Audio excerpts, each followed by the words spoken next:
please raise your right hand and repeat after me. I, Donald John Trump, do solemnly swear. I, Donald John Trump, do solemnly swear. That I will faithfully execute.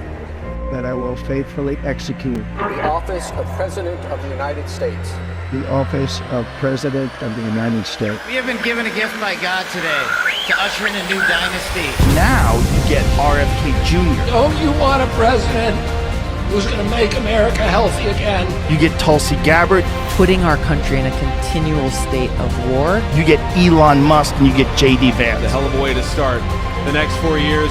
The right-wing Avengers. We have an army of digital soldiers. Department of Defense under Donald Trump will achieve peace through strength. Shut down the FBI Hoover building on day one. A rescission of 78 Biden-era executive actions, executive orders, presidential memoranda, and others. The golden age of America has most definitely begun. Begin preparing the 30,000-person migrant facility at Guantanamo Bay. They're getting the dirtbags off these streets. There's one guy who can fix this shit, and it's Donald Trump. What's storm, Mr. President? You'll find out.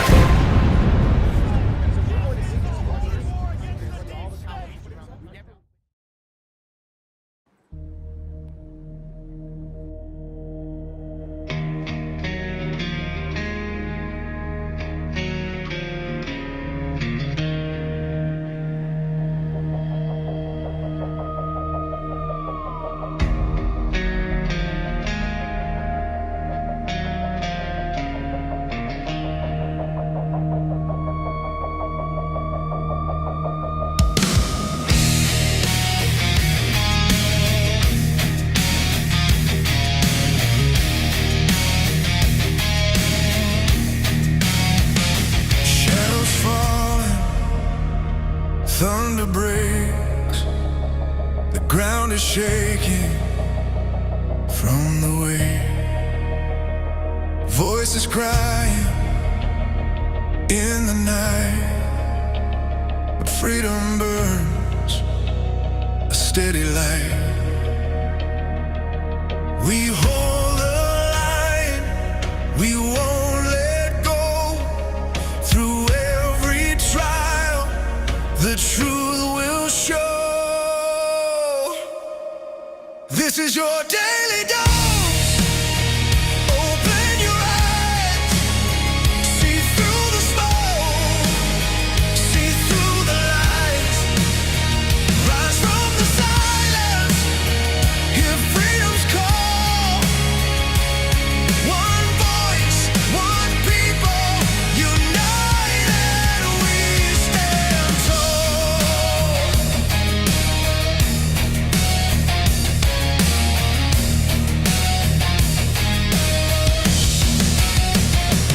Hearts awaken, chains undone. A new day breaks, the dawn has come. Through every battle, through the flame, our faith in God remains the same. The storm may rage, the night may fall, but hope will answer stronger than all. This is your daily dose. Courage and fire, lifting the weak, lifting us higher. Not by the sword, but the truth we recall. Where we go,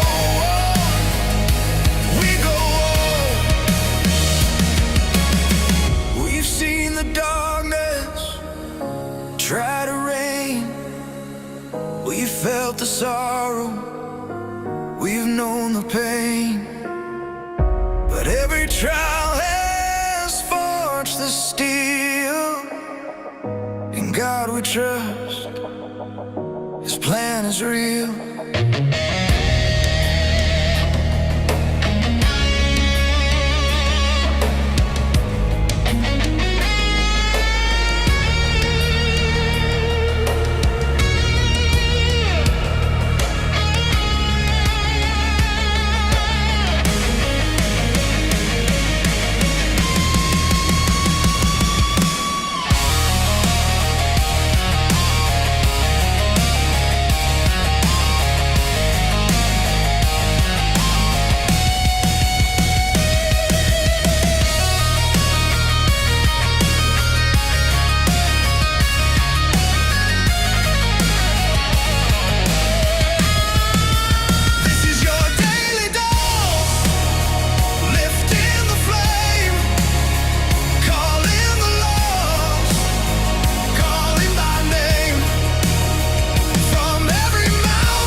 Good morning, good evening, good afternoon, wherever you are in the world. My name is Josh. Welcome to the Repill Project's Daily Dose, live with you Monday through Friday. Hope everybody is doing well out there and having a fantastic start to their week. And what a week to remember. And it's going to be a freaking epic one, I think. A lot of things happening, a lot of things about to come out. We're getting all the indications of that. I am fresh off of the Repill Project's annual camping trip. Little purple and red because it was 120 fucking degrees in Missouri, but it was still fun. It was great. I was a dumbass on Saturday that said, let's go golfing, and not realizing, the day before it's 85 degrees and overcast, and Saturday it's full sun. And I got to about hole 14 and I'm like, I think we're done. I think we're done. But the good news is I only shot 8 over. But anyways, I like golf. Out there. But no, it was really hot Saturday. We did a lot of karaoke. It was a good time. We broadcast that for our premium members. Not the karaoke, but we did live Q&As Friday and Saturday night from the campsite. Got to actually talk to an 18-year-old kid who was there at the campgrounds with us, who was asking, why should I trust Trump? Why should I vote for Donald Trump if he ever ran for re-election? And, well, hypothetical speaking. And I went through it for about an hour and laid it out for this kid. And I'll tell you that afterwards, Sawyer, his name was Sawyer, said, man, I definitely vote for Donald Trump. I see it now. And his biggest problem was, he said, why isn't anybody talking about this? And I said, because you listen to freaking Nick Fuentes. That's why. But he didn't really listen to Nick Fuentes. But he understood. And I think that we got a new listener that's going to be listening to the show now, because people need to hear what's really happening on the global scene, what the 40,000 foot view is. It's important to know what happened, why it all happened, but it's more important to know what is happening, what is going on today and tomorrow, and what's going to happen over the course of the next few weeks, how they are making America great again. And I think that is more critical than a lot of the other things that we talk about here. And yes, we all want accountability. We all want arrest. We want all of these things to come forth. And I do have faith that they are. I mean, what did Trump post this weekend? Trust Trump. And if you trust Trump, or plan trusted, not trust Trump, trust, plan trusted. And for some reason, my internet is not working. I had like an image I was going to pull up right when I said that. But it didn't pop up because, well, nothing's loading. And we have Linda. Hi, hello, Sawyer. Okay, so there we go. Now I can pop it up there. And Donald Trump this weekend, and posting some bombs out there. Number one, plan trusted, absolutely. And most people had no clue what the plan was or understood the plan, because you have a bunch of people out there who are just making shit up as they go, not zero thorough analysis. They have no idea how the policies are being implemented to constrain the deep state, to constrain the globalists, and what Trump's final idea of what America is, setting them off on that path, is all about. And so when we explain this to people, I'll tell you, when I've explained this to multiple different people who've never heard about this perspective of it before, and it blows their mind. They're like, whoa, oh my God. It makes so much sense now that you explained it. And that's the one thing that I love. I love being able to do that for people and for them to truly see what I'm saying and what we're talking about and how we're putting it together, and be like, wow, it all makes sense now. Not only that, Trump also put Panic in DC, which is the title of tonight's episode, Panic in DC. Now, why is tonight's episode Panic in DC? Well, the White House also put out a video, an alien video, which I found kind of interesting, right? And I'm not going to play the video now because it's part of another segment, but the video came along with a timestamp. And the timestamp I found rather interesting. Buckle up, buttercups. It's about to get bumpy. Now, that's really interesting because in consideration of The video, which is like an alien video, it's kind of weird, dimensional. Yeah, hop in, best dimension yet. I think that this is part of a broader plan by the White House to get people to start understanding what they're about to release through the Department of War. Like I said, there's multiple stages to this. There's various different tiers in each phase. And how this rolls out is going to be a kind of a drip, more drip. It's wet. Holy shit, it's a flood type of idea. But what they're trying to do right now is they're trying to prepare everybody for this kind of crescendo of information that's going to come out from the Department of War pertaining to this weird, unusual stuff that's happening, but has so much relevance in our life, in our world, and potentially even in the influence of our world. And we'll talk about that later once we get to that segment of the show. Going in here, and I see Q Army, he's posting some links out there. U.S. Code House View. I don't know what that is, bro, but unfortunately I can't click on them, so I appreciate it, though. Panic in D.C., a week to remember, future proves the past. That's where I think we are at. We're moving into right now the month of August, and I think that there's a very, very important post. And if you watch Q After Hours last night, you would have caught on to this. Hopefully people stayed for the whole thing. And what I'm going to do is I'm going to pull up this post. Let me go here. Actually, let me do this. I thought I had the post up. I didn't have the post up. But let me go into here, because it's one of the most famous Q posts out there. And a lot of people, they look at this post and they think, oh, you know, CB4D, I know what that means. And I don't think we had any idea what it means. So Q utilizes a technique in the context of future proves the past. And basically it's switch and correlate, if you want to look at it like that. So you have CB4D, Coates before D class. Now, if you know, Dan Coates in August of 2019 was removed as the Director of National Intelligence. And so then you have D class that comes after the removal of the Director of National Intelligence. So the way I read this, if we're going to pertain it to future proves the past, is DNI is swapped out and then D class. The month of August is traditionally very hot. You have more than you know. And I think that month is coming up right now when we're about to hit the ground running with a lot of things. And I'm going to make my case. I'm going to make my case tonight. Number one, Trump posted panic in D.C. Why would there be absolute panic in D.C.? My buddy, the Justice Cometh, came out and said, movie one has started. He's absolutely right. Actually, let me take a look at that. That's actually the Justice Cometh posted this earlier, and this was a great post because I never really actually looked into it. But he says, movie one has started. So I want to go into here and I want to say movie. And if you remember from the October 21st posting, what he's talking about here is this.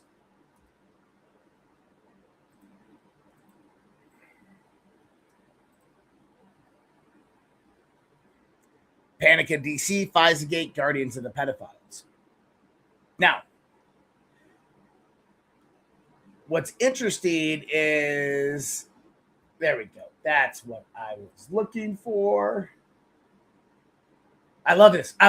Yep. I knew it was in here. I fucking knew it. Okay. The reason why I paused and hesitated is because I remembered a post that pertained to this. This is July 19th, 2020, post 4599. The trilogy, movie one, full, the start, plot, how the intelligence apparatus, State Department, Department of Justice of the United States, in joint effort with our primary foreign allies plus other covert assets, as directed by Hussein White House in coordination with HRC, colluded to conspire to rig the presidential election of 2016 in an effort to install HRC frame POTUS projection, create emergency contingencies, installation of safeguards and firewalls to prevent exposure or continuation of presidency to counter fail, to ensure operators, actors, agents of the power, past and present, remain in control, and use sources, covert assets to fake news media to carry out X-frame barrage of strategic coordination, guided attacks, designated divide, covert shelter, justify impeachment, removal, and effort to regain control and prevent public awareness of illegal criminal treasonous acts. Movies 1 through 3, full list, coming soon to a theater near you. Movie 2, coming this fall. Movie 3, to be announced. Enjoy the show. But what does it say under here? 8/19/2018, August. That's why we're referencing this.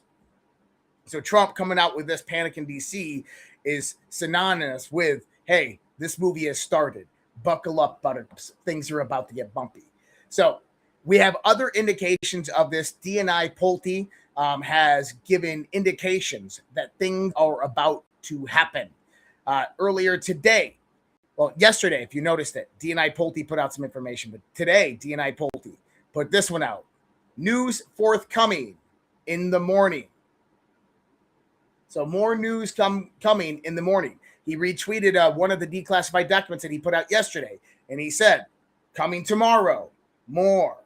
So we're about to get more declassification of this information tomorrow from DNI Pulte.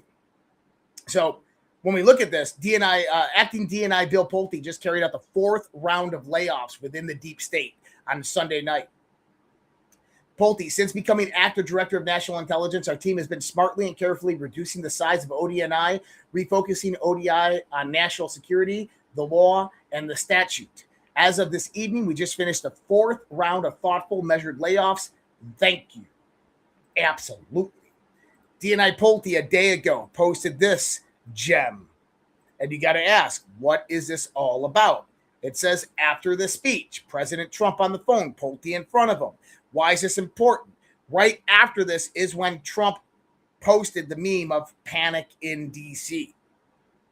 Plan trusted. Who are they talking to? Maybe Joe DeGeneva down in Florida, because that's movie 1. So we're going to get into what was in the documents that Bill Pulte put out yesterday. These were declassified actually about a week and a half ago, but it's really important to go through some of them because there's some contextual frames that we have to look at, and we're gonna break all of this down tonight. So for everybody out there who's just joining in, welcome to the Daily Dose. Man, it's I'm happy that I took the last 3 days off to go camping, and now I come back and shit's happening. It's finally happening, right? Yeah, Rick Grinnell was acting DNI during that time frame because Dan Coates was fired. So when I start to look at what's about to happen, I get excited, because I have a feeling that we're going to see some indictments come along the way. Everything right now is being set up and pre-positioned exactly for a few different things. And I'm going to get into those few different things after we pay the bills. And so we got a few different things to do. And I told you last week that these good people were going to be on. So I'm going to bring Kurt and Kristen on from Pet Club real quick. We're going to talk to them for a few minutes, because I'm telling you, if you wonder how I keep this mental clarity and I'm able to sit here and just go like this over and over and over and over and over again, it's because I take 6 freaking clarity mushroom supplements a day. I'm not lying. I actually do. What's up, guys? Hey, Josh. Good to see you, man. So exciting stuff.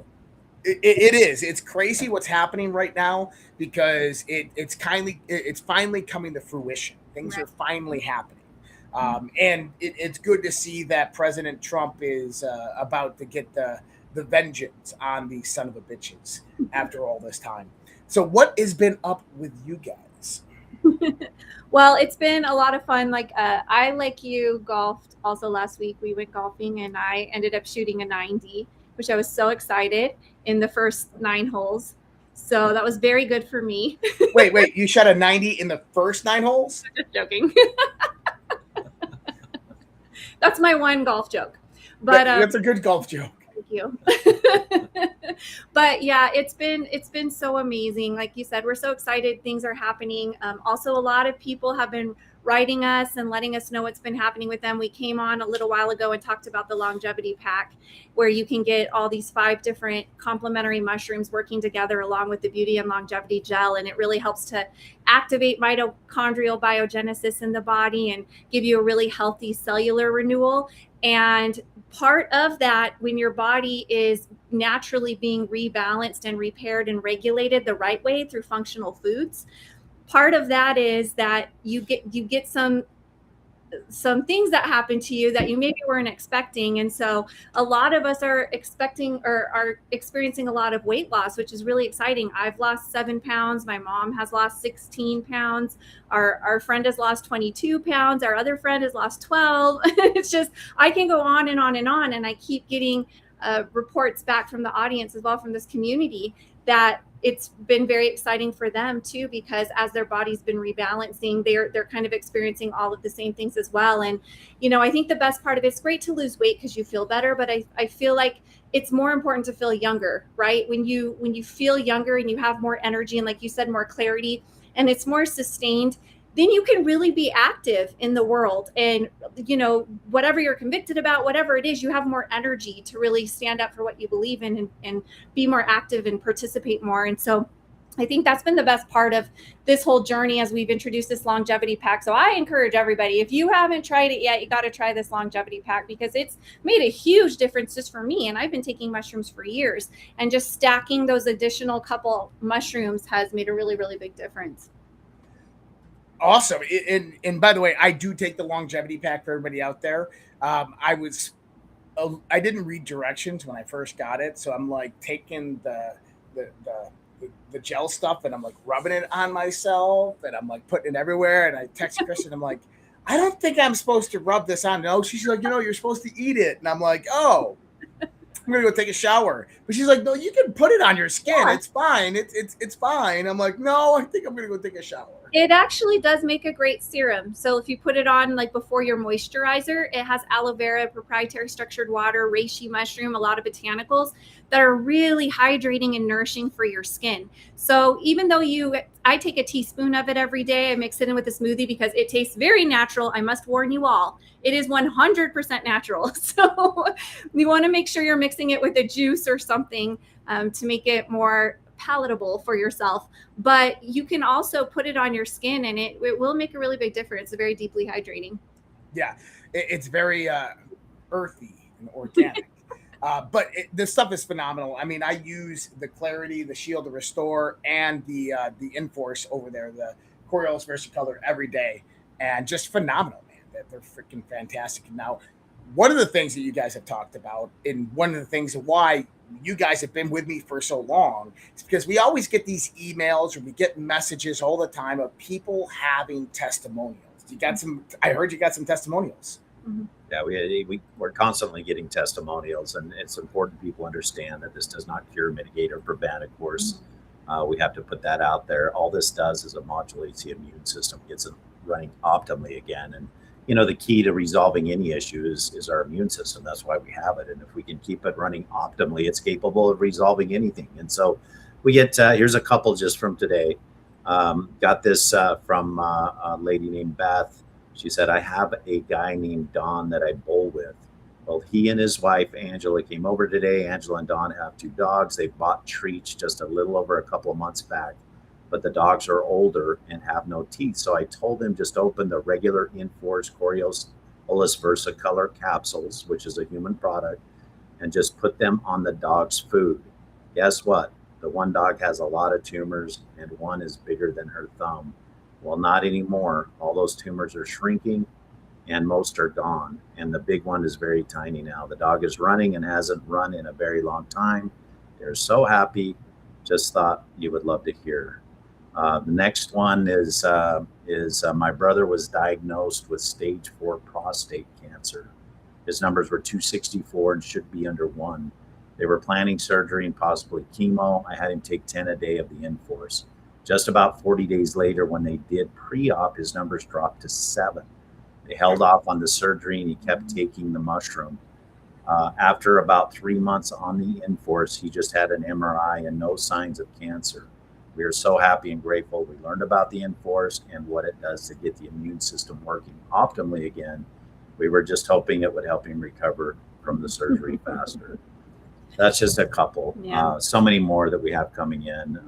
It's just incredible. And, you know, this isn't for sick dogs or sick people, but it obviously is what you want to be putting in your body to help when you have those issues going on. But it's definitely for people that want to avoid getting those issues.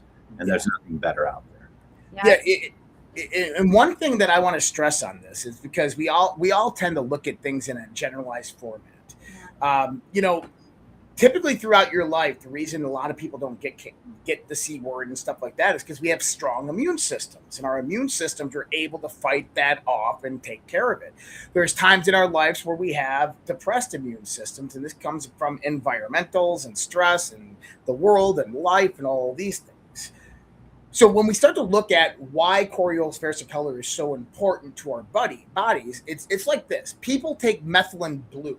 Why? Because it's food for your mitochondria. People take GOODBRU, a supplement that we have sponsored here, because it's food for your gut. Well, Coriolis Versicolor is food for your immune system. The clarity is food for your brain. They help optimize and efficientize all of the functions and operations within those systems in your body. They make them youthful again and have them go out there and do what they're supposed to do. I think that's the most important part of all of this. Absolutely. And, you know, someone said in the comments, when we were younger, when you used to eat the mushroom, it would make you grow bigger. And it made me think of Mario Brothers. And it's so true, exactly what you're saying. When you're eating the right functional foods, when you're feeding the mitochondria, when you're feeding the gut, when you're feeding the brain, when you're feeding the immune system, it's like you eat the star on Mario Brothers, and you could just run through anything, and, you know, everything's really good. So that's just what good food does for your body. And it's so important that we're reclaiming that and getting it back. I love it. I love it. Well, I appreciate you guys coming on and talking with us tonight. For everybody out there, go to petclub.redpills.tv. petclub.redpills.tv. That's the easiest link. And it's also on our website under our sponsors page, our main sponsor here. These guys are just phenomenal. I appreciate you guys. Love you guys. I hope you guys have a great rest of your week, and we'll see you here in a few weeks. Thank you. God bless. Thank you, Josh. God bless, guys. Take care. Kurt and Kristen, guys, I'll tell you, it started as, you know, they were just a sponsor of the show, and we've all become friends, and they're just amazing people. They have an amazing company, very God-oriented company, an America-oriented company, and just amazing people and amazing products. And that's what we like to sponsor and support here for everybody out there. So petclub.redpills.tv. And if you do have any questions on it, feel free to reach out to me. I'm happy to answer those questions. The next one, and then we will get on with the show, is from Rumble. And we're just going to run this real quick. And then we'll get back into the show. We hear a lot about crypto, but here's the part most people miss. Crypto was created so you could actually own and control your money. After the 2008 financial crisis, Bitcoin was designed as an alternative to banks. So instead of banks holding your money, delaying transfers and limiting access, you are in control. And if you've ever had to wait for a transfer to clear, you felt that problem. Now, fast forward today, everyone's heard of crypto, but getting started still feels complicated. That's exactly why I use Rumble Wallet. It takes all the complexity and makes it simple. Choose what you want: Bitcoin, dollar-backed stablecoins, or even digital gold backed by real gold. No complicated setup. It connects with MoonPay, so you can use your credit card, debit card, or bank and be up and running in minutes. Once you are set up, you can even support your favorite Rumble creators like me directly. So do this now. Scan the QR code or click the link in the description and download the Rumble Wallet. From there, you can set up your wallet, tap buy, and you're in the game. In just a few minutes, you can go from hearing about crypto to actually owning some. All right. Well, as Pink Floyd says, the show must go on. So let's go on with this. Let's get into the nitty-gritty of this show tonight, guys. And Donald Trump, about 5:46 or 6:46 p.m., the Trump card. The Trump card. What's the Trump card, you say? Well, I think we're about to find out. Because, you know, we go back to what Bill Pulte has been posting, what Bill Pulte has been saying, what Bill Pulte has been indicating right here. I said almost like COVID-19 itself is part of the operation to influence and interfere with the 2020 election. This is a document that Bill Pulte put out yesterday. Ahead of the 2020 presidential elections, China had extensive plans to utilize, redacted, and cyber operations to sway public opinion against the Trump administration and international opinion against the U.S. government. China's plans were designed to exploit societal fissures and vulnerabilities to influence U.S. and other audiences, and by extension, the U.S. government decision-making. The plans will address several scenarios, including military conflict between the U.S. and China, as well as other potential cases. The blank operations themed covered in a broad range of topics to exploit what China perceived to be U.S. fissures and vulnerabilities. Number one, economic recession. Number two, ineffective U.S. government COVID-19 response. Now, the problem here, and Alpha caught onto this really early last night, right when I started reading this, is that when you're in the midst of unrestricted warfare and various different psychological operations, influence operations, whatever it might be, or even kinetic warfare operations, this is something that's planned along the way. This isn't something that you go, hey, there's this pandemic, let's utilize this against our enemy and let's draw all of these things together. And it doesn't happen necessarily on the fly like this. In other words, this indicates to me that this was planned and coordinated. And this is what we've been laying out for a while now. And so what I'm going to bring up is, number one, we will talk about right here. So Bannon put out a video today. We'll go into the video real quick. After tearing up the trade deal in March of 2019, the CCP's number one objective was to remove Donald Trump, whether through a biological weapon from Wuhan or by stealing the 2020 election. They were dead set on getting President Trump out of office because of the first president in the country's history to stand up to them. Nobody pursuing it. The black market for these advanced chips, and the Chinese Communist Party is doing it. Why is nobody pursuing it aggressively except for a handful of patriots? Because of their infiltration everywhere and the money they're spreading everywhere. And you can see that in these documents. Their number one objective after they tore up the trade deal in May of 2019 was to remove Donald Trump. Well, they had to do it with a biological weapon coming from Wuhan, or had to steal the 2020 election.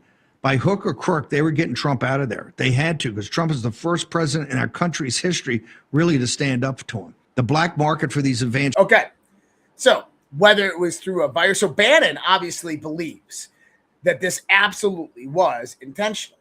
Up until now, it's important to understand that the scenario being brought about by our government, the Trump administration right now, is that these are all separate matters. 2016 election fraud, FISA-gate, Russia, impeachment 1, impeachment 2, Mueller investigation, 2018 midterms, COVID-19, all of this, the January 6th, all of these were separate events. The Mar-a-Lago raid, all separate events. There's no connectivity among them.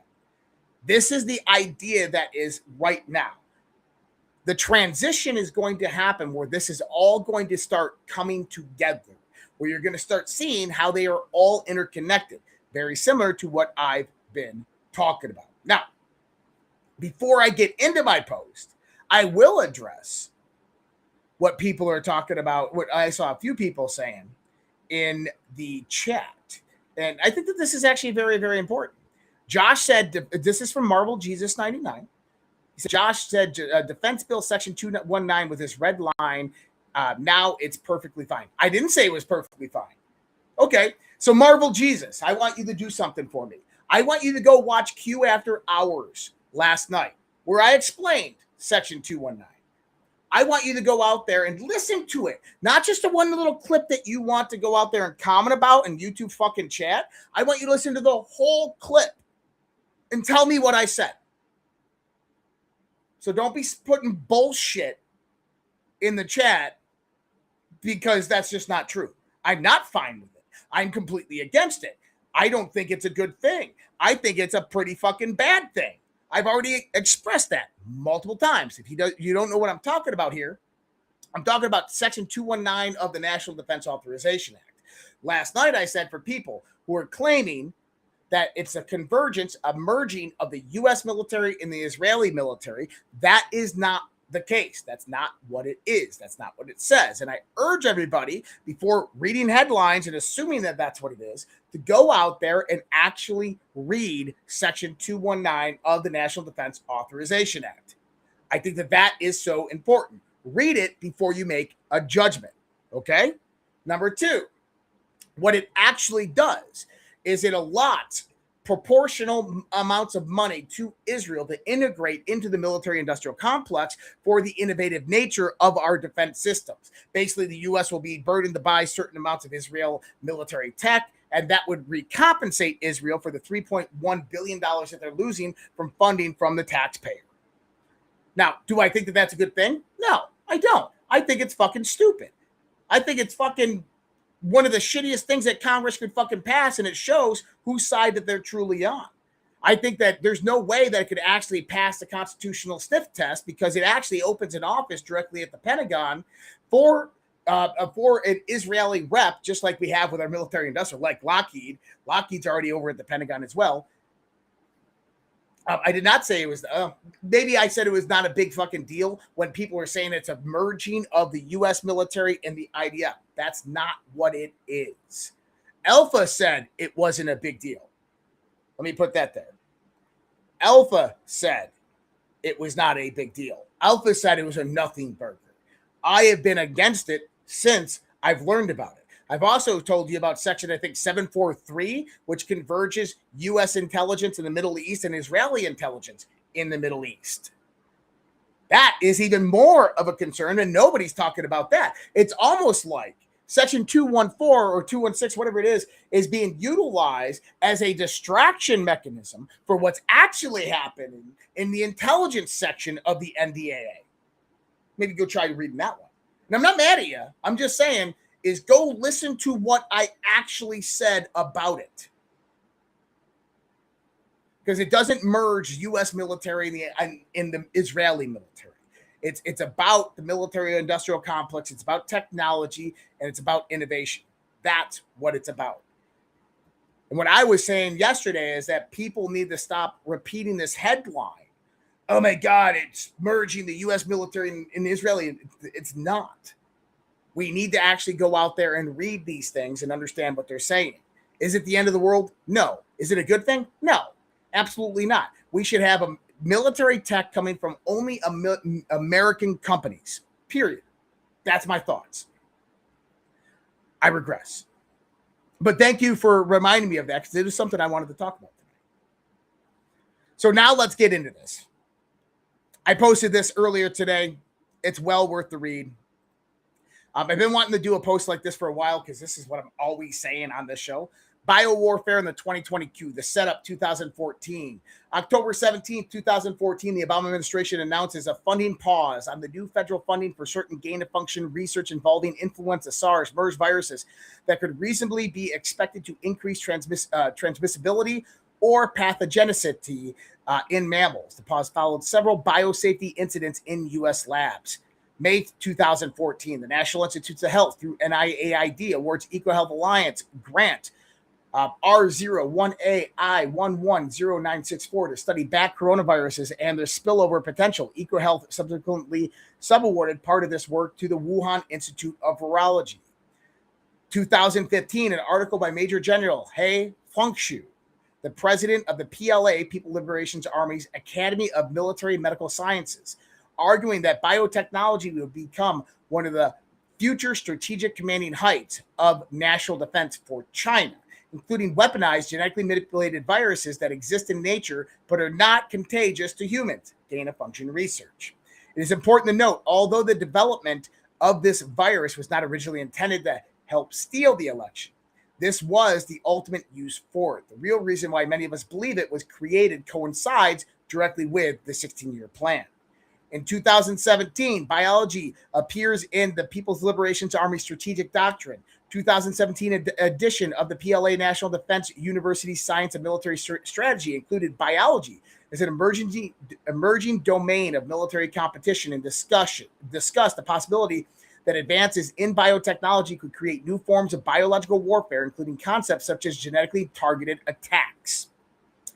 2018, massive amounts of NGO funding of various organizations throughout the country.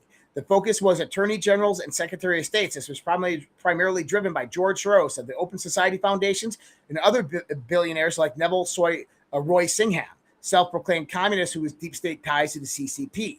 The purpose was to secure the midterm elections.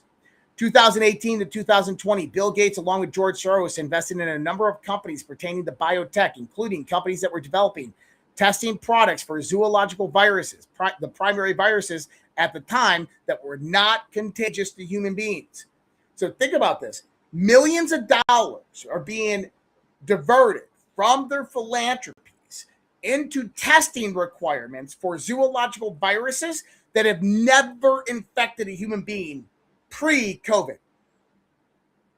September 19th, 2019, Dr. Fauci was presented in the Oval Office as President Trump signed Modernizing Influenza Vaccines in the United States to Promote National Security and Public Health executive order. This EO allowed the National Institutes of Health to explore innovative new technology, including mRNA vaccines.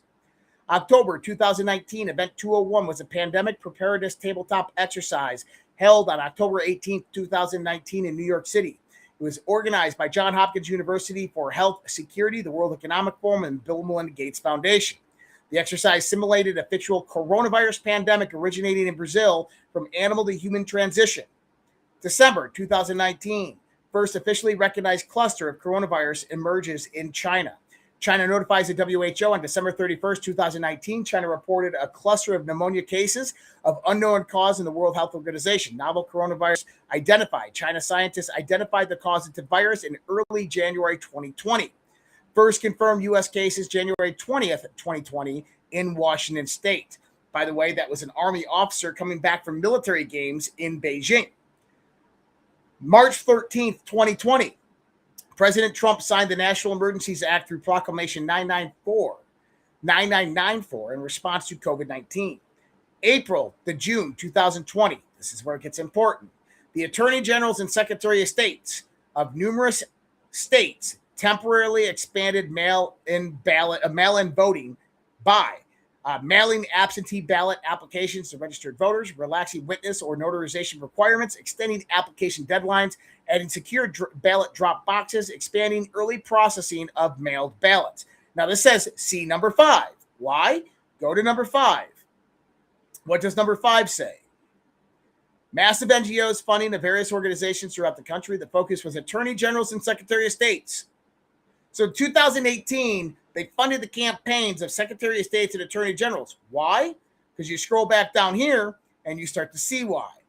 Because the Attorney Generals and Secretary of States are the ones who temporarily expanded mail-in ballot voting within their states, which later was deemed unconstitutional by many of the Supreme Courts, considering it was not done through an act of the state assembly or state Congress. November 2020, the 2020 presidential election is stolen from President Trump. Put all this together and you have a grand criminal conspiracy, an acts of war, and a political coup. People need to be held accountable. It's time. I agree. Now, why is this important? Because what you start to see is you start to see a trend line pattern that converges. George Soros, Open Society Foundations, Bill and Melinda Gates Foundation. How are these all integrated into the funding of this various different science and technology? How did China get a hold of it? China got a hold of it through the the NIAID, through the National Institutes of Health, through Dr. Fauci and EcoHealth Alliance, who brought this over there. To this date, Trump has said, DNI has said, that this was accidentally leaked from the Wuhan lab. Those words are going to change, I believe, relatively soon. That it was not accidentally leaked from the Wuhan lab, that it was intentionally leaked. And we have the timeline that shows that the coronavirus that came from the Wuhan lab in 2020 was not an accident, but instead intentionally released by China to help the Democrats, to help steal the 2020 election, with all different types of actors in place in alignment with this. So what do we see coming from this? Well, I think Bill Pulte is going to bring a lot more information and declassification of evidence pertaining to this topic specifically. I don't know necessarily if the COVID-19 narrative is going to be tied into it. This is why I will be very, very hesitant to believe that the intentionality of COVID-19 will be drawn into this. Number one, China. President Trump has came out and said, It's a much different China than it was in 2020. Well, why is that? Because in 2022, there was an attempted coup attempt on Xi Jinping. Xi Jinping went missing for 3 weeks, shows up at the Chinese Communist Party's annual meeting and has former president and one of the Chinese elders, of the CCP elders, removed Jintao. Throughout that time, over the last 4 years, we've seen 4 other coup attempts, the most recent one being this last summer, where there was a massive purge within the Chinese military. What does that mean? It means that there's various different factions of power inside China that don't like what Xi Jinping's doing. Is it very easy to think that maybe Xi Jinping knew nothing about this? Possibly. There is times in 2016 to 2020 in President Trump's administration that the intelligence agencies and military were doing things that he didn't know anything about. Does Donald Trump want to bring this down on China and have the world blame China for this type of incident? I don't think so, because that's an economic nightmare when you start talking about reparations that world countries or global countries are going to be asking from China for the intentional release of this virus. Is there a way to kind of look at this information and begin to tie the intentional release of COVID-19 into it, but not blame China for it? I think that it would be very difficult with the predicate already laid out by President Trump, where China was directly influencing and interfering with the 2020 election. I think it would be very hard to make that claim and keep China out of it. Because was it China? I don't think so. I think it was globalist organizations working with the intelligence and military apparatuses within China that intentionally released it from the Wuhan lab. Who knows? It could have just been one rogue actor that released it, and it could have been like an EcoHealth Alliance employee, like Peter Daszak or Ralph Barrick, like Peter Daszak, who was stopped at the airport on his way back from China during COVID-19, and the Department of Homeland Security wanted to detain him and ask him questions, but instead the FBI interfered and said that you can't detain him and let him go. So do I think that they could potentially start to find someone else who released this virus in China where China didn't have the actionability of it? I think it's possible. It's plausible, but I'm not going to hold my breath. I think what we're going to see is segmentations of what the story I just told you is, of all of this brought together. We're going to see segmentations prosecuted. So you're going to have 2016 election. You're going to have Mueller. You're going to have Russiagate, FISAgate. You're going to have that prosecuted. That's Joe DeGeneva and what his team is doing down in the South District of Florida. You're not going to probably hear much about the 2018 midterms. It's very, very hard to prove that. COVID-19, I think you're going to have truth and transparency. I think you're going to have more information put out there. I think Dr. Fauci is going to go down for perjury and potentially even professional malfeasance with pertainment to COVID-19. I think people like Ralph Barrick and Peter Daszak potentially could be prosecuted off of this. Ralph Barrick has already been indicted on this, or not Ralph Barrick, it was Fauci's lab assistant, but Ralph Barrick is a co-conspirator in that, and Peter Daszak is as well. So I think that you could see those 4 actually going down through the supplemental of basically the cover-up of COVID-19's origins. So I think that would be one segmentation. As for the 2020 election, what can we see with that? I think that the blame is being allocated to China, specifically because of concerns of national security, that Donald Trump has intentionality that is coming out of all of this. The reason why the preposition of all of this showing that China influenced and interfered with the 2020 election is because that becomes a matter of national security. When you have voter rolls that Harmeet Dillon right now is preparing to go to the Supreme Court to force dozens of non-compliant states into turning over and purging their voter rolls of non-citizens. So that's happening right now. The states are not complying with the federal government. And President Trump and DNI Pulte are showing, hey, your voter rolls are compromised, which means that China can directly influence. They have the private information of all these people on your voter rolls. So what does this mean? It means that China might not be able to go into a voting machine and flip a vote, but they can absolutely run influence operations, various different campaigns. They can pay New York Times journalists and various other podcasters to spread information that is in their benefit that can change the public narrative. And by the definition of influence and interference in an election, that is legally prosecutable. So why is that important? Because Donald Trump needs to set a legal predicate for declaring a national emergency on election infrastructure and integrity. If you've been following this show for some time, if you've been following me in Alpha for any time, you know as early as March of last year, we were the first ones to start talking about Save America Act, securing the 2020 midterm or the 2026 midterm elections. It's going to be a national emergency. We were talking about how the DNI was working on a report. Georgia, Maricopa County. We still haven't even seen that declassification of evidence right now. Why? Because the legal predicate for declaring the national emergency starts with China. You have to have that foreign adversarial perspective brought into it.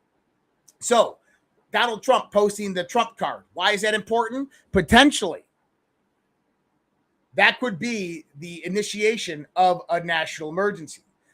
DNI Pulte, another document that he released yesterday. Let's look at this one.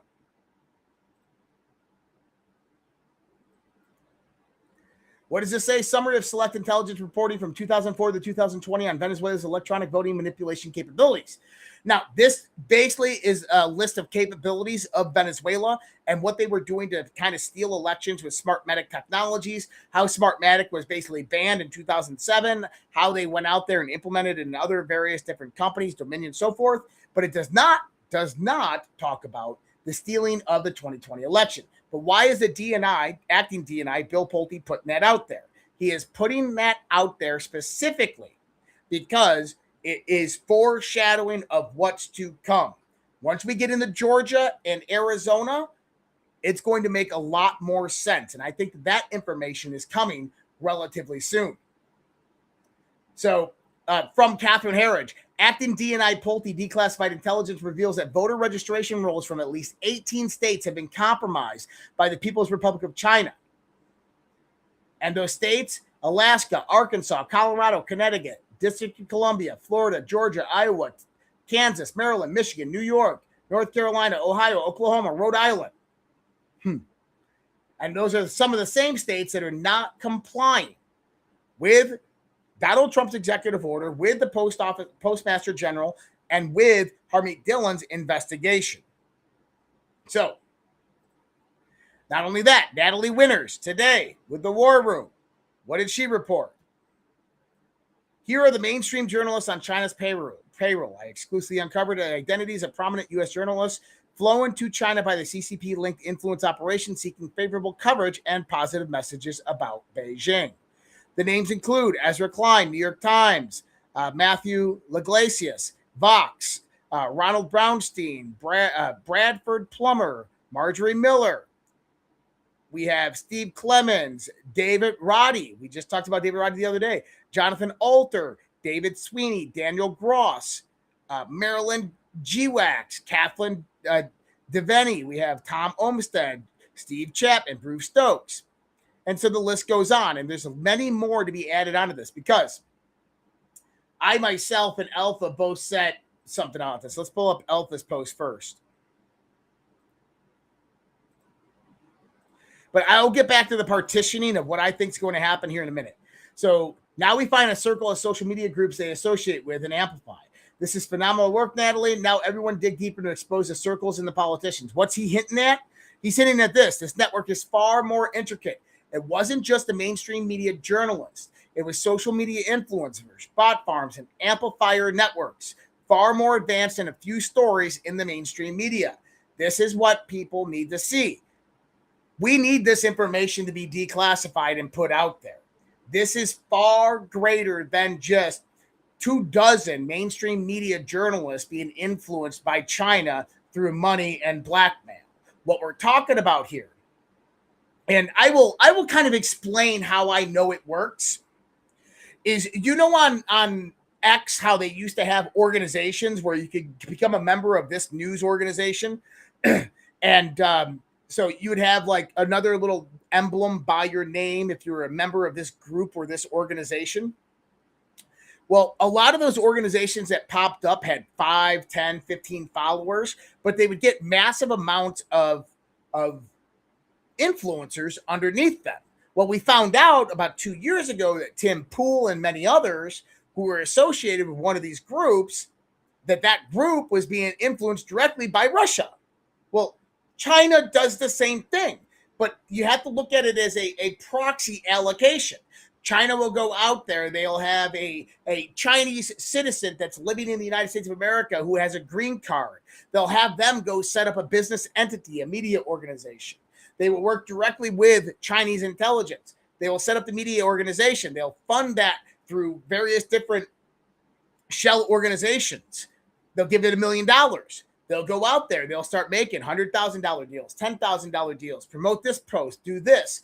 And those posts, whether the people know it or not, are then amplified by bot farms or then reposted by small account bot farms in China and throughout the world, like the ones that were found by the United Nations and ones found in New Jersey. Those are bot farms. Then they're spread by bot farms where other people begin to pick up these posts. And then you have mid-level tier amplifier networks. So that news media organization would take that post that's being pushed out by bot farms that's from some news network or some mainstream media journalist, and then they would take that post, and now you would have like Tim Pool reporting on it. Well, that's an amplifier network of whether they even knew that they were amplifying the content or not. This needs to be disclosed on how this works and who was associated with this, whether they knew about it or not.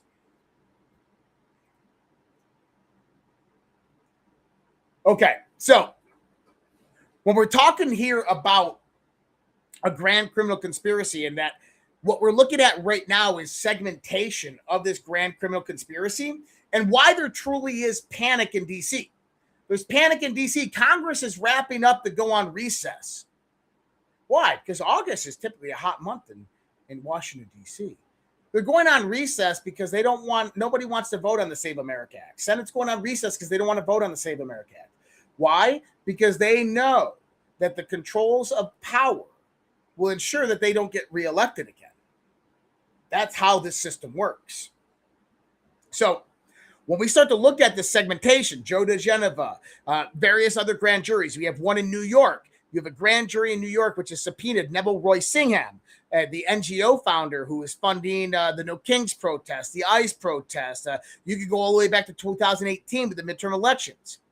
You most likely have a grand jury that's getting ready for the Open Society Foundations and George Soros. I'll get into that here in a second because that's the interconnecting mediary between all of this. But then you have all of the shit that Donald Trump went through. Mueller investigation, impeachment 1, impeachment 2. All of that was a farce. All of that was weaponization of politicians through Congress with basically the self-creation of stories through the mainstream media, China funded, to take down Donald Trump. Now, Svetlana Lachova, she said 10 years ago today, July 26, 2016, a senior executive at George Soros' Open Society Foundation wrote an email recording 5 words that would shape the next decade of American politics. This is the email from Lenny Bernardo that I continuously talk about. This was declassified last year by DNI Tulsi Gabbard. Probably one of the most damning emails ever declassified by our federal government. I want you to look at this, okay? This is from Lenny Bernardo, July 25th, 2016. He says, "Hi, the media analysis on the DNC hacking appears solid. This is an important story because it would be the first time that we know of that a state deliberately uses the infiltration and publication of data to interfere in the election. At the same time, politicization is on the table. I've been a bit surprised that nobody has mentioned this 18-month-long story yet in their analysis and makes explicit references to U.S. elections at the end. Julie says it'll be a long-term affair to demonize Putin and Trump. Now it is good for the post-convention bounce. Later in the FBI will put more oil into the fire." Then he says, later the FBI will put more oil into the fire. Outcome is far more clear as Americans are more keen on their own woes, and Hillary is hardly good looking as far as credibility is concerned. Anyway, things are ghastly for U.S.-Russian relations. And then the first part of this email. Hi, HRC approved Julia's idea about the Trump-Russian hackers hampering U.S. elections. Julian Smith was Hillary Clinton's foreign policy advisor for her campaign. That should distract people from her own missing email, especially if the affair goes to the Olympic level. The point is making the Russia play a U.S. domestic issue. Say something like critical infrastructure threat for the election to feel menace, since both POTUS and Vice POTUS have acknowledged the fact that IC would speed up searching for evidence that is regrettably still unavailable. However, there seems to be signs the GRU penetration wasn't, that was fake. They appear hardly skilled, incompetent, bumbling idiots. In absence of great evidence, CrowdStrike and Threat Connect will supply the media, and the GRU will hopefully carry on to give more facts. What you're reading right there is the ultimate caught red-handed. Open Society Foundations, George Soros, Hillary Clinton's campaign, DNC, CrowdStrike, the Obama administration, Comey's FBI, all implicated in one fucking email to basically run influence operations on President Trump pre-2016, before the 2016 election. Not only influence, election interference, because what they were doing were setting the stage to actually create their own evidentiary trail of 2016 election interference that would be blamed on Russia, pointed towards Donald Trump, which they did run with a narrative, but they were unable to basically secure all of the evidence that they wanted. Now, what's interesting about that is this is the same time that the Steele dossier is now purchased by the DNC from Bruce and Nellie Orr at Fusion GPS. This is about 5, 6, 7, 8, 9, 10 days before the famous White House meeting with Barack Obama, Joe Biden, Clapper, Brennan, Comey, McCabe, Rosenstein, where they basically discussed taking down Flynn, FISA warrants on the Trump campaign. They utilized this whole setup of orchestration that they're talking about here, the evidence from the Steele dossier, to initiate all of that. This is what Joe DeGeneva is looking into, and most likely is going to be prosecuted. Wait, I didn't have this up on the fucking screen? Sorry. I had it up on the screen. I thought I did. I must have took it down. I'm sitting here going like I'm reading it, and nobody's even, I don't even see it. Okay. Now, are we going to see arrests and prosecutions? I think so. I can't speak for the Trump administration. I don't know what Joe DeGeneva is doing. All I know is what I've seen, what I've heard, and what I'm watching. And to my indication is that this is all culminating to a massive crescendo to where there is going to be indictment after indictment, and it's all going to be segmented. You're going to have like the 2016 ICA and John Brennan. You're going to have 2016 election and Comey and Clapper and Obama. You're going to have that prosecuted. You're going to have the 2019 second impeachment on Trump. We've already had 2 indictments. You have ICIG Atkinson, and you have Eric Cimarella, that NSC asset that was utilized for Ukraine, who filed a whistleblower complaint. That is going to span into people like Adam Schiff that will be taken down most likely from that. So that's another segment. Then you're going to have NGO investigation. This is Neville Royce Ingham. This is Weiss. This is Soros. They are the money player, basically the actuator that sits above all of this, that basically is connected directly to every single one of these systems of corruption that we've seen play out. I think that that is the last play that we will see, is the money connector, because that is the one that basically brings it all together into a grand conspiracy. Before that, we're going to see potentials, investigations into the 2020 election. China is going to deviate down to local NGO levels, to organizations that were operating on the ground to basically falsify fake ballots and submit those fake ballots using organized crime organizations. We had that in Pennsylvania. Rudy Giuliani put that out in 2020. We had that in Florida. We had that in Georgia. We had that in other states. I think that you'll see prosecutions and indictments on those things, specifically Georgia and Maricopa County. I think that after that, Jack Smith will get taken down. I think you'll see Jack Smith be taken down for Mar-a-Lago raid and abusing the law and lying to the DOJ in Congress. Jack Smith also potentially directly linked to a human trafficking organization in Ring. What are they talking about there? Well, I don't know. I wonder if it has anything to do with what Steve Hilton has been putting out. Oh, I just fucked up. Hold on. But I want you to understand about Jack Smith. Jack Smith, before becoming a special prosecutor, worked for the International Criminal Court. If you've watched over the International Criminal Court over the last few weeks, Donald Trump is urging various different allies and countries to defund and leave the International Criminal Court. Not because they're trying to arrest Bibi Netanyahu. No, it has everything to do with who funds the International Criminal Court. George Soros, the Open Society Foundations. That's who Jack Smith actually worked for prior to becoming a special prosecutor. Now, one of the other things that is going to come out that is going to be massive, I think, over the course of the next year and a half, investigations are already underway with this. California, I think, is one of the big ones, is this. Steve Hilton, Becerra, migrant child abuse camps. Whistleblower confirms Xavier Becerra dismantled vetting to speed up the release of migrants. To traffic children.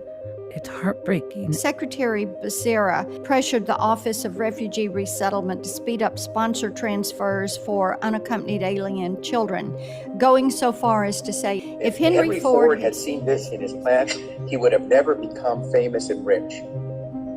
This is not the way you do an assembly line. What was the Unaccompanied Children program for those who are not familiar? Migrant children that were crossing the borders that came unaccompanied with no parents were being sent to 3 different places here in California. When the minors came into the facilities, we would find out where they were going. They were detained there until whoever were claiming these kids were vetted. Okay. So basically what she's going to say here is that children were detained in these facilities, and that what would happen is government officials would come in and say, hey, we need to move these children. We have a list of people that we're going to move them to. They would push these children out to these locations, which just happened to be cartel centers for human trafficking, various different foster families that were associated directly with criminal organizations, none of which were vetted. The government knew about this. California knew about this. Becerra knew about this, and they allowed it to happen. So I think you're going to see indictments or investigations directly into this. Steve Hilton is not releasing this information because he did all of this research himself. He is being utilized as someone putting this information out there for a reason. It is setting the narrative of what comes next. Now, one of the other things I want to touch on, and I think that this is also important here, is you have a lot of kind of diversity within MAGA now. You have FAGA, you have MAGA, you have America First, but America First has moderates and independents that don't like Trump or don't understand what Trump's doing, but they're not going to vote for Trump candidates. And you got to ask yourself why. Well, I want you to start putting all this together, right? Is if we have all these various different investigations that are going on, we know they're all linked at this level, and then eventually that's going to be known, but you have to bring people to that idea. You have to show them small pieces of a larger situation, small pieces of a larger puzzle before you can just say, hey, there was a grand criminal conspiracy, and it ranged from 2014 all the way to 2024 election, and these were all the players, and we're going to indict them all. It's too complex for people. You have to break it down in more manageable bites so people can actually taste what is happening, right? So you'll have like 2016, 2014, you're going to have various different components. The last component of this, I think, is going to happen is going to be the NGO infrastructure, because that is going to be the house of cards that finally collapses. At least that's how I would do it in the context of strategy, right? That if I'm looking at a strategy to take down this organization, number one is I would separate the criminality from the financing. That's already been done. Scott Bessent and everything that they're doing, the current criminal investigations into these NGOs, Act Blue has already done that. The shutting up of USAID has already done that. I would take them down last because it is the last straw between the various different actors up here, the globalists, the old guard, intelligence agencies, and the people that actually do the work on the ground. Now, what this is leading to is the end of the Democrat Party. I've said this for fucking years. This is the end of the Democratic Party, people. Now, do we have any indications that that's the truth? Yeah, actually we do. And I've been saying they're broke for a long time. What I have said consistently over the last year and a half, the Democrats are broke. You are witnessing the end of the Democrat Party. Interactive Poll says the DNC put its physical headquarters up as collateral last year for a $15 million line of credit to boost off-year election spending. The problem? They're cash strapped. June filings showed just $16 million on hand and $18 million in debt. If the Democrats lose the midterms, which they're going to, it's going to be a red wave. When the Democrats lose the midterms, you are watching the end of the Democrat Party. There is going to be a power vacuum of voters. Lots of the voters are going to go to the Democrat Socialist Party because that's what it's going to convert into, because that's being well funded by foreign interests. Many of them will become moderate and independents. Probably the majority of them will become moderates and independents. So how do conservatives pick up those votes from moderates and independents? Well, you start to create division within a populist, nationalist political movement. See, because it's not conservative, it's not Republican, it's populist, nationalist. And that is all America first. You start creating subdivisions within that. Get people to, hey, I don't like what Trump's doing. Hey, I don't like this relationship we have over here. And people go this way. I still have my values. I still want America first, but I disagree politically with this. This is fucking planned. Why? Because what's going to happen is you're going to have more parties rise up that are going to bring in that power vacuum. And guess what? You're going to have a new left organization, maybe center left just a little bit, more moderate, independent, that's going to take a lot of these people come out of the Democrat Party, and it's going to be America first, but it's going to have a lot of lefty ideals, a lot of lefty perspectives. But it's not going to be the Democrat Socialists. It's not going to be the Communists. It's not going to be the infiltrated nature that we've seen of the Democratic Party. Instead, what it's going to be is more traditional liberal, Jeffersonian liberal, if you want to look at it like that, or James Madison. No, James Madison conservative. It's really difficult because they don't like associate with those words. But you'll have more of a Jeffersonian Republican, kind of very liberal in the context of how it operates today.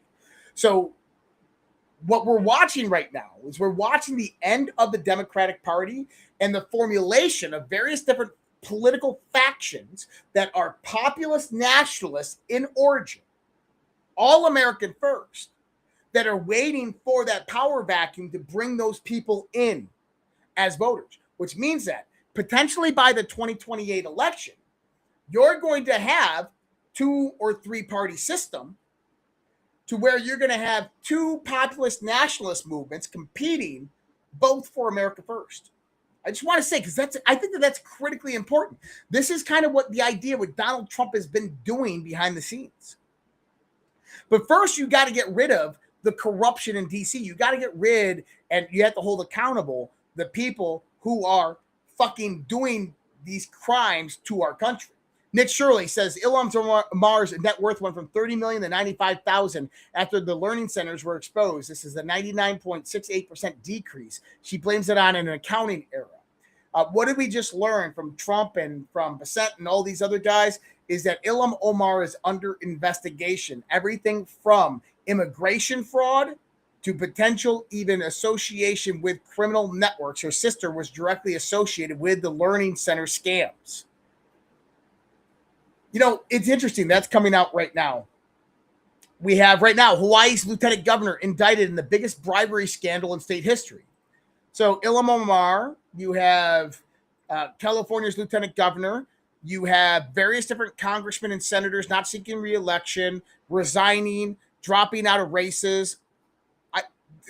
I told you this was going to happen. You're going to see people stop dropping. Now you have Xavier Becerra, who's potentially going to be under investigation for direct connectivity to human trafficking. How many times has the Trump administration came out and said that the Biden administration was guilty of human trafficking? They are investigating this. This is going to come out. So when we start to look at the sectioning of these various different crimes, right? Right now we're in 2020, 2016, 2014, 2016, COVID origins, and the 2020 election. We haven't even gotten to these other things. But I believe over the course of the next 8 years, because I do believe this is going to take a while, General Flynn said take about 10 years, over the next administration and so forth, that you're going to see all of these various different pieces start to come together, and they're going to start fitting together like a glove as these networks are taken down. So, can we expect the first set of indictments to come out in August? I think that we're going to have the first set of indictments come out very shortly, within the next 14 days. That's my opinion. That's not based on anything anybody told me or anything that I've seen. It just, with the anticipatory nature of all of this stuff and looking at all of this for all this long, I think that we are in that realm right now. But February 18th or before. Or sorry, August 18th or before. All right. Quick little segment interlude, and then we'll come right back. We got some more news to talk about, so don't go anywhere. This is the Kids Guide, guys. We're going to go ahead and read this one. If you got a dog at home, you already know they are more than just a pet. They are part of the family. They're your best friend. Well, turns out America's founding fathers felt exactly the same way. George Washington, Thomas Jefferson, and several men who helped build this country all had loyal dogs by their side. Some even traveled with them during the Revolutionary War and were there for some incredible moments in American history. When I found that out, I thought that's actually a really cool way to get kids interested in history. And it turns out a company called the Kids Guide is already doing this. They have a guide called the Kids Guide to the Founders' Furry Friends. And it shares the true stories of remarkable dogs that belong to America's founders. It's beautifully illustrated, easy for kids to enjoy, and it teaches them about people who shaped our country through the stories of the companions they love the most. Let's be honest, getting kids excited about history isn't always easy. But tell them they're about to learn about George Washington's dog, now you've got their attention.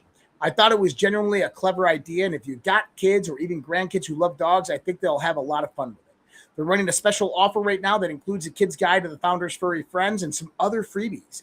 If it sounds like something your family would enjoy, just head over to freeusadoggift.com. That's freeusadoggift.com. All right. Back with you. And also, just another part of this, guys. I want to bring this out here. Don't forget about Pet Club, guys. They're just one of our best sponsors. Phenomenal over there. My computer just froze up, so give me a second here. Okay, I think I'm back. I'm back. Okay. And don't forget about Pet Club over there, guys. Go visit them. Help support those who support us, Immune Modulating Mushrooms. As well, go on over to redpills.tv. All of our sponsors are over there. Ways to support myself. And I always say myself and the Red Pill Project. I am the Red Pill Project. I don't have anybody that works with me, anybody that works for me. It's all me. Literally, I do all of this stuff myself, hours and hours a week doing all this. If you want to support me, go to redpills.tv. Subscribe over there. I don't send any emails out, very rarely. But subscribe over there and find ways to help support what we do. So I appreciate all of you guys out there with all of that. All right. Benjamin Netanyahu landed in Washington, D.C. today. He's expected to provide intelligence to President Trump, claiming that Iran is building up its nuclear facilities at the mysterious Pickaxe Mountain site. Fuck Benjamin Netanyahu. You know what? I am so sick of fucking hearing about Benjamin Netanyahu all the time. I think Benjamin Netanyahu's political career is basically over. I think he's going to be gone when the Knesset comes out and basically disbands the government and votes in some lefty. But is Trump going to take out Pickaxe Mountain? I think that what Benjamin Netanyahu is doing, and reason why that was released to the public specifically, is strategic for PR for Benjamin Netanyahu. Let me explain. Benjamin Netanyahu was calling Donald Trump, trying to get a meeting with Donald Trump for almost a month. Donald Trump didn't accept any of the phone calls and didn't accept any of the meetings. The relationship right now between Netanyahu and President Trump is obviously broken. What we've seen in the alt media is basically the showing of that, the evisceration of Israel by the United States, that Daddy Trump is in control of Israel and not Netanyahu in control of President Trump. With that being understood, Netanyahu understands this. And so coming in with quote unquote intelligence about Pickaxe Mountain, after knowing that Donald Trump has already talked about Pickaxe Mountain and is most likely going to take it out because that is the main storage facility for drones and ballistic missiles and one of the ballistic missile production facilities of Iran, and as well their command and control center where the majority of their generals are at. Benjamin Netanyahu is simply doing this for PR because he knows Donald Trump is most likely going to strike Pickaxe Mountain in the next round of attacks if they actually do happen. So he's kind of looking at it to be the good guy and framed as the good guy because he already knows that's inevitable that Trump's most likely going to hit Pickaxe Mountain. Do I care what Netanyahu has to say? No. But there is something that we have to start understanding here. And something that we talked about in the past, not so much more recently because Ukraine has been out of the news. I'll go into this in a second here, but I want you to listen to President Trump right here. Prime Minister Netanyahu opposes sending F-35s to Turkey. Are you going to tell him? Look, Turkey's been a great ally for me. You know, I think he's done a very good job. Did a good job with Syria. He's a friend of mine, and nobody tells me what we should be selling and not. Turkey's been a tremendous ally for me. If it was up to Turkey, Turkey's not a big fan of Israel. You know that, right? And not a big fan of Bibi. But they've been great for me. Turkey has been great. Very powerful country, by the way. Tremendous military, very big military. Listen to what he's saying.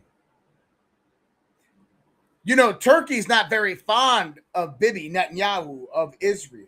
Very big military, very strong military. And we're going to give them F-35s because nobody tells me what I can and can't do. Joe Kent's like, well, I can frame this in a way that's going to show that Trump is controlled by Israel. I think you have your answer right there about, for everybody out there that thinks that Trump is controlled by Israel, Trump is selling F-35s to Turkey and also signed over a multi-billion-dollar defense deal with Turkey. Trump has sold F-35s and massive amounts of military equipment to UAE, Bahrain, Kuwait. We have Saudi Arabia, Qatar, all of which are okay with Israel. Saudi Arabia doesn't like Israel, but they don't like Israel very much. And he has defense cooperation and defense pact agreements with them. In other words, Israel is losing their number one ally. It's like almost like you're saving Israel for last because this is the end of the term. And this is where it gets really interesting. Iraq's National Security Advisor, Qasim al-Aboudi, claims Ukrainian intelligence cells are operating throughout Iraq and participating in the false flag attacks targeting government facilities. You mean that same Iraq that Donald Trump met with their prime minister last week, and they announced that Syria and Iraq are going to be building a pipeline that Israel wanted to build, but instead Syria and Iraq are going to build it? Now, why is that interesting? Did you know that Laura Loomer went and interviewed President Zelensky last week? Laura Loomer, how did she get that introduction? Oh, it was Bibi Netanyahu that introduced them. That Ukraine has one of the biggest Zionist Jewish populations, people from Israel that actually migrated over there in Ukraine. That Israel is one of probably the largest intelligence operations that are operating within Ukraine. Just saying. Now, yes, you have British intelligence, you have British suppliers, all of that. But pay attention to Ukraine and Israel. Also, I want to just put it out there. Did you know? Well, you probably don't know that. You're going to know it. You're going to know it in the next probably the next year or so. That Ukraine intelligence operations were actually behind 2 attempted assassination attempts of President Trump, Butler and Mar-a-Lago. And I will even go out to say they were behind Charlie Kirk. It's the one angle nobody's looking at. Why do I say that? They're a for-hire intelligence organization, but also they do things in pertinence to funding, keeping the money flowing into the country, weapons of defense flowing into the country. Nobody's saying it. I'll say it. Ukraine, Charlie Kirk, Ukraine, 2 Trump assassination attempts. Now, I also want to point this out.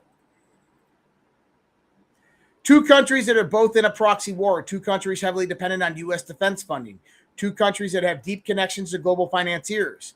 I wonder what they will talk about. Interesting enough, Larry Loomer just interviewed Zelensky. I'm sure it was Israel that made that introduction. And so what is this? Grace Chong over at the War Room says, Ukrainian President Zelensky and Israeli Prime Minister Netanyahu will both visit Washington next week, according to multiple sources familiar with the plan. Zelensky will visit Capitol Hill and meet with President Trump, in addition, attending the funeral of late Senator Graham.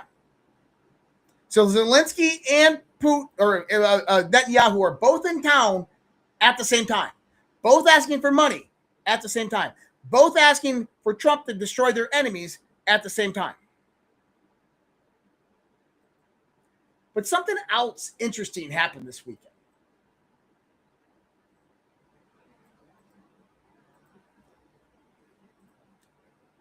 This is where it starts to get really crazy.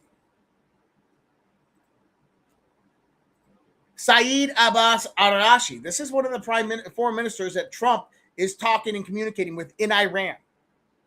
Zelensky has attacked an Iranian commercial vessel, killing a sailor, a blatant UN charter violation done at Israel's behest to drag Europe into this war. In calls with EU High Rep Kalas and Foreign Minister Lavrov of Russia made clear that what the freeloader in Kiev did cannot go unanswered. And Iran met with Putin and Putin's staff today to discuss retaliations. I want you to listen to what he just said there. Zelensky attacked an Iranian vessel and they killed someone. And he says it was done on Israel's behest. Benjamin Netanyahu and Zelensky are both in Washington, D.C. right now. Did they find cohabitation and cooperation amongst each other, that they both want Donald Trump for the same thing, is to destroy their enemies so they can take in more land and destroy the great evil that reigns over them? Is it Ukrainian intelligence operating in Iraq on behest of Israeli intelligence? Did Ukrainian intelligence operate the 2 different assassination attempts on President Trump's life, but make it look like it was another foreign country like Iran on behest of Israel's interest? Did Ukraine intelligence, which was for hire, kill Charlie Kirk through various different methodologies of influence campaigns and operations at the behest of the American Jewish mafia? Questions I can't answer. But I think at some point in time, we're all going to learn the truth.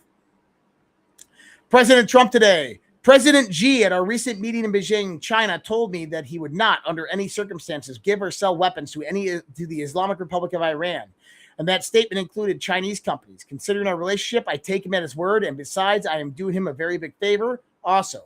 Likewise, President Putin, despite the horrible war going on in Ukraine, the relationship remains as close as it does with President Zelensky, told me that he would not sell weapons to Iran. He understands that I do not sell weapons to Ukraine, but to NATO countries. They pay full price, and how those weapons are distributed, I have no idea. Therefore, 2 major countries that people speak of often in terms of Iran are, in my opinion, not participating.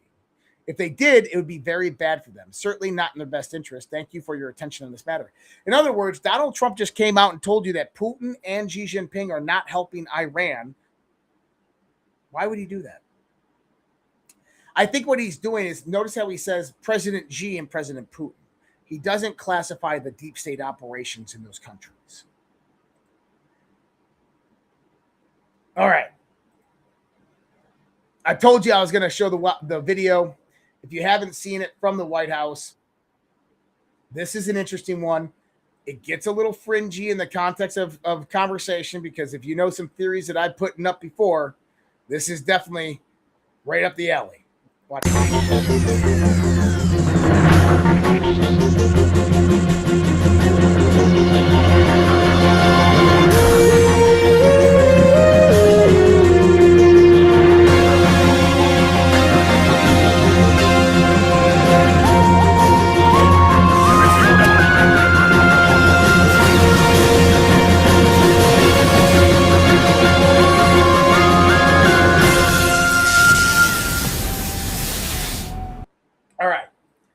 And that is a post by the White House that says, hop in, best dimension yet.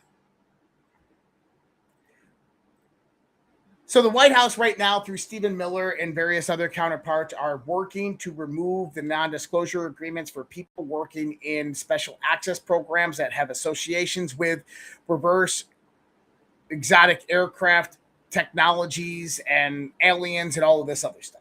Something I said was going to happen within the multiple different phases of disclosure. The problem that the White House is having is that the context of this information that they have, that they know, that they want to release, is so paradigm shifting that it is going to uproot a lot of shit within our society. Let me put it out there, because I think that this audience knows but can handle it. And how do I know? One day I'll tell you how I fucking know this and why I've been spot on with all of this. One day I'll fucking tell you. I'm not telling you today. But I'm going to tell you what you're going to learn over the course of the next 1.5 to 4 years. The whole world of the paranormal, supernatural, extraterrestrial is not separate phenomena. They are all the same thing, just different parts of it.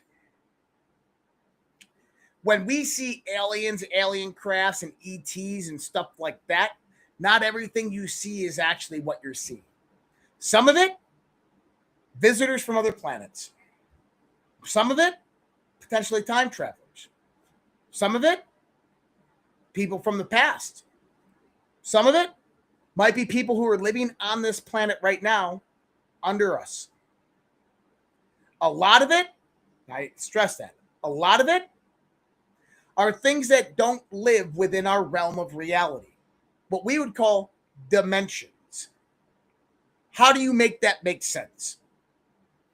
Think about reality as a spectrum of radio stations, like the electromagnetic spectrum.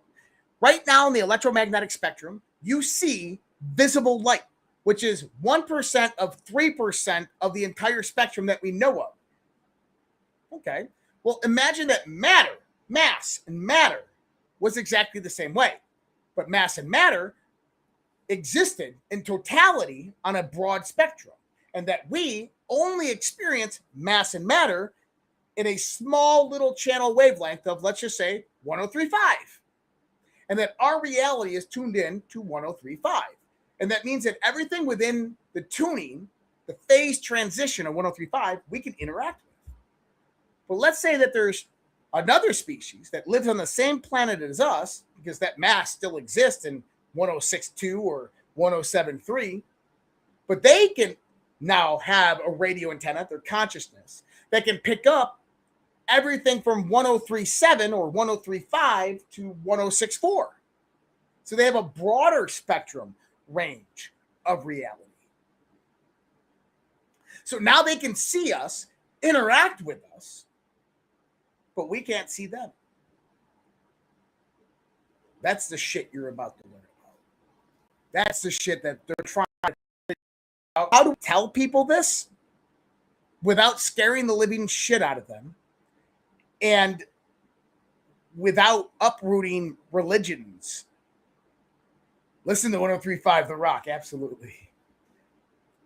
That's where we're at, guys. And this stuff is in the process of being released. So what you're seeing from the White House, okay, what you're seeing from the White House Posts like this, Trump X Washington time travel epic, portals,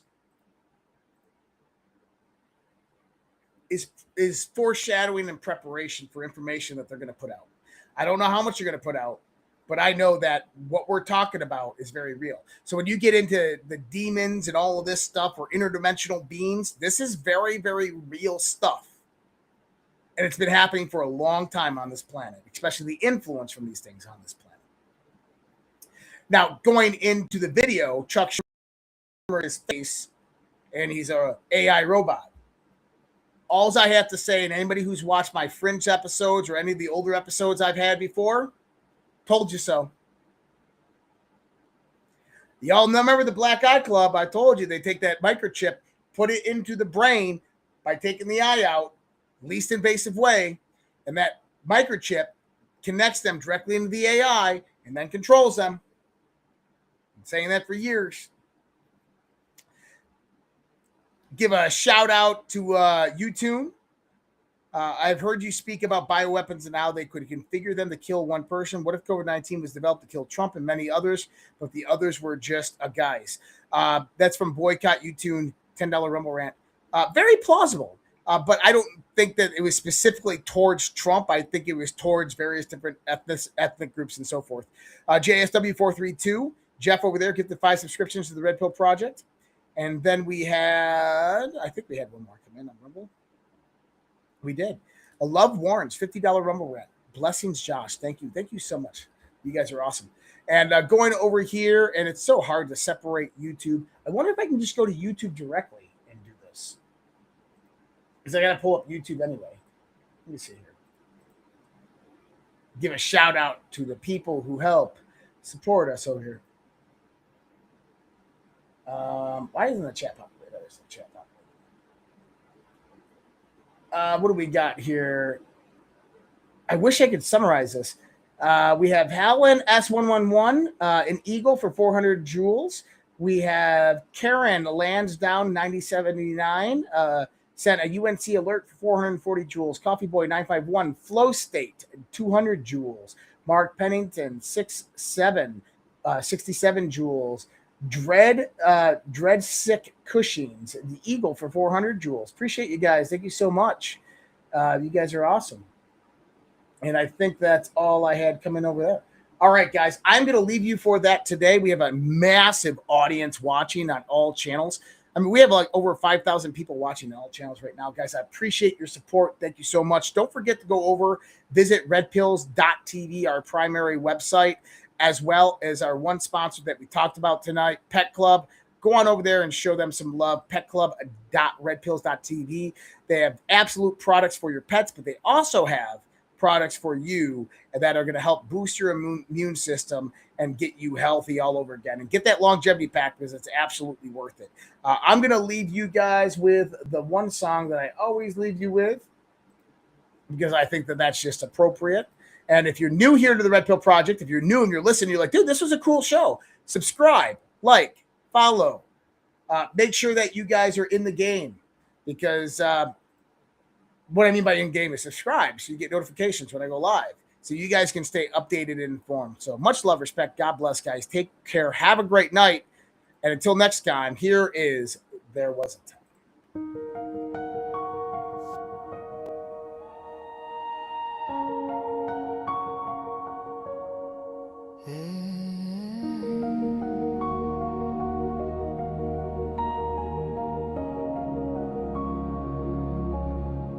There was a time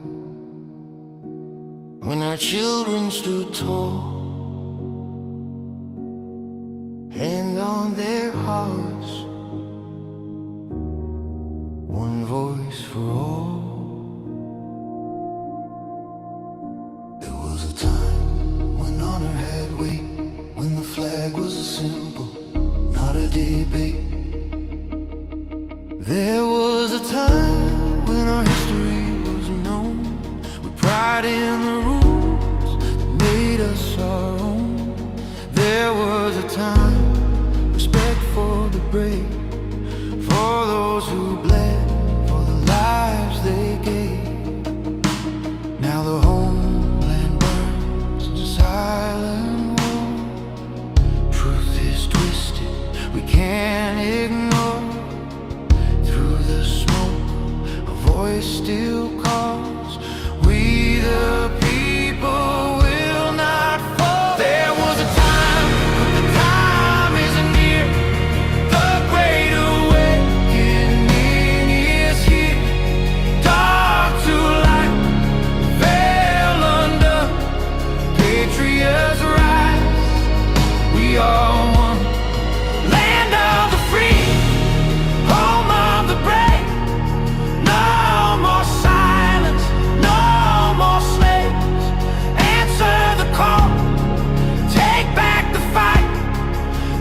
Children of freedom, stand for the light.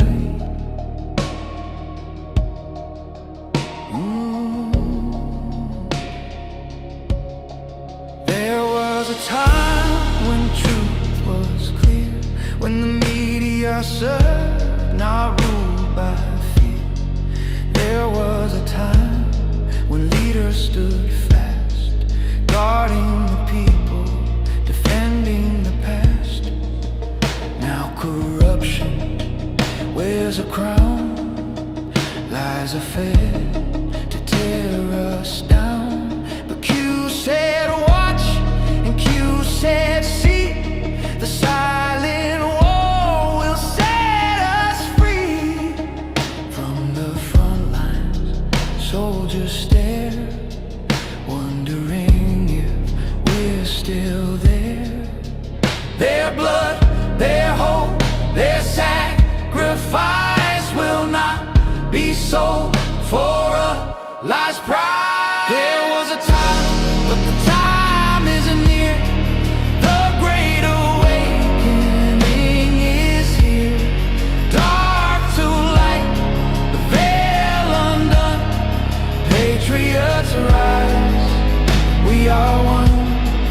Land of the free, home of the brave.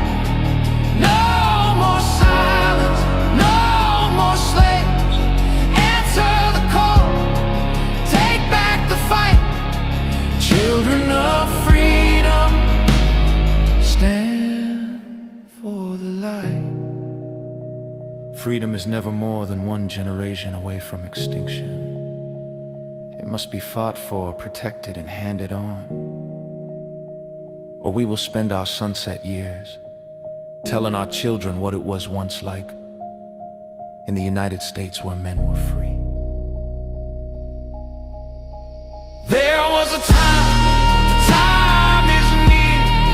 The great awakening is here. Dark to light, veil undone.